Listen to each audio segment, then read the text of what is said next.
Sparkling clean. Yan ang gusto nating ma-achieve sa ating mga banyo.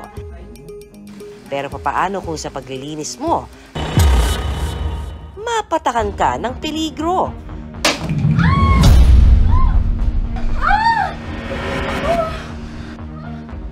Kung ang panglinis ng banyo na sinasabing delikado, tumalsik sa mata mo.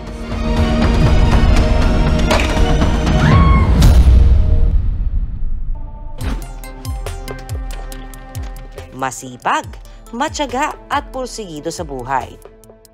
Ganyan kung ilalarawan ang 27 taong gulang na si Tiffany na nagtatrabaho sa isang BPO company. Pangarap niya raw kasi na mabigyan ng maginhawang buhay ang kanyang pamilya. Pero ang pangarap niyang ito, lumalabo na kanyang maabot.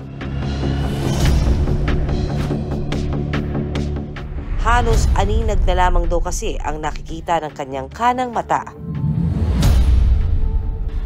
Dahil po dun sa nangyaring aksidente, nasira po yung right eye ko. Naglilinis daw kasi siya noon ng banyo nang biglang bumagsak ang bote ng isang kemikal. Dahilan para ito'y tumilamsik sa kanyang kanang mata. Bali, nangyari po yung incident nung January 31, 2024. So, pagkapunas ko pa lang nung restroom organizer, bumagsak yung alkaline chemical. Tapos, biglang sumabog na siya sa right eye ko. Ang problema, wala raw siyang suot noong PPE o Personal Protective Equipment. Kaya ang kemikal, diretsyong pumasok sa kanyang kanang mata. Nung tumalsik siya sa mata ko, grabe, intense pain na po talaga agad ako. Noong oras na rin po na yun, sobrang panic. Tapos na ang iniisip ko po talaga yung ano na po bang mangyayari sa kanang mata ko. Kahit nga raw ramdam ang sakit, agad daw niyang binanlawan ng tubig ang kanyang mga mata. Hanggang sa doon na po, yung kapatid ko, dinala na po agad ako sa ospital. Bali, pagdating ko po sa hospital, ang una pong ginawa, habang hinihintay po yung doktor, pinapunta po muna ako dun sa sink. Ganon din po, pinagbanlaw po muna yung mata ko dun sa may lababo. And then after po nung dumating na yung doktor, inirigate po yung mata ko. Niresetahan daw siya noon ng doktor ng eye drops at pain reliever para kahit papaano'y maibsan ang sakit na naramdaman. After ko po sa ospital, yung kulay ng mata ko nag-all white na po talaga. Nung una, medyo nakakakita pa ako, alam ko pa yung mga colors. Sa ngayon po, nakakaaninag na lang, mga hand motion na lang po.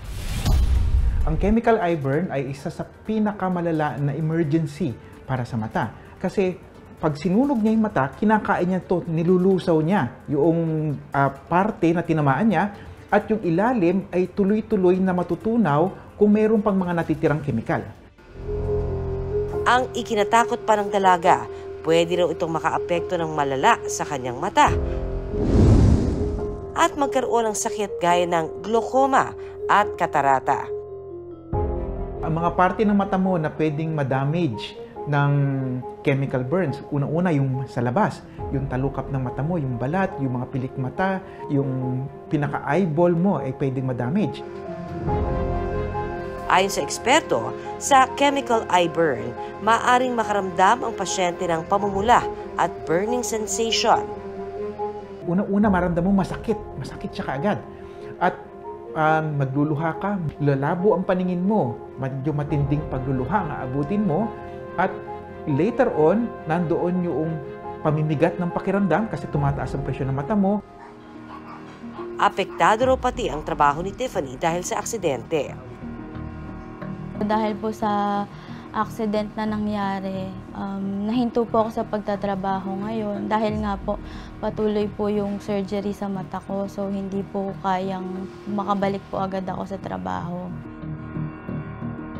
April 2024 nang sumailalim si Tiffany sa tarsotomy procedure kung saan inilift ang lower at upper eyelid niya para hindi dumikit ang mga pilik mata sa kanyang eyeball.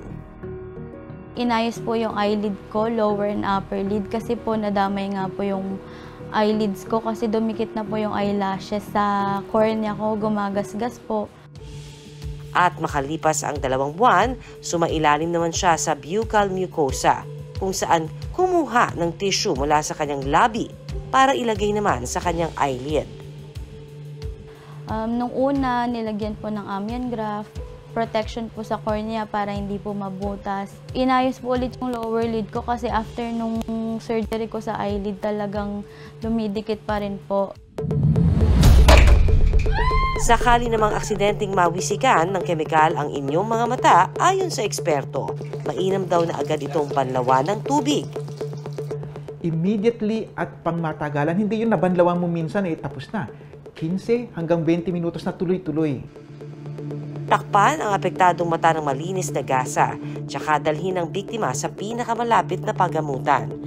Kung mayroong impeksyon na nagsisimula na, kailangan maasikaso. Kung may namamaga, may nasira, o may kailangang operahan, mas magandang magawa kaagad-agad. Para naman daw maiwasan ang ganitong aksidente, mainam na ayusing mabuti ang mga kemikal na panlinis. Tsaka ito itabi sa ligtas na lugar sa inyong mga tahanan. Very, very important, gumamit ka ng proteksyon. Karaniwan, mapapansin mo, yung mga naglilinis sa banyo, naka-gloves. Yung makakapal na rubber gloves. Magsuot ka ng goggles pag ikaw ay naglilinis kasi isang tilamsik lang sa mata mo ng asido o ng alkali, pwedeng lumabo na yung mata mo buong buhay mo. Sa ngayon, si Tiffany naghihintay ng schedule para operahan ang kanyang katarata. Kaya ko po ginagawa tong mga operations na to dahil gusto ko pong bumalik sa normal life ko. Gusto ko pong makabalik sa trabaho at gusto ko pong maibalik yung vision ko. Kapuso, ang ating mismong tahanan pwedeng pagmula ng aksidente. Kaya huwag pakasiguro at mag-ingat. Para ang aksidente, malinaw na maiwasan.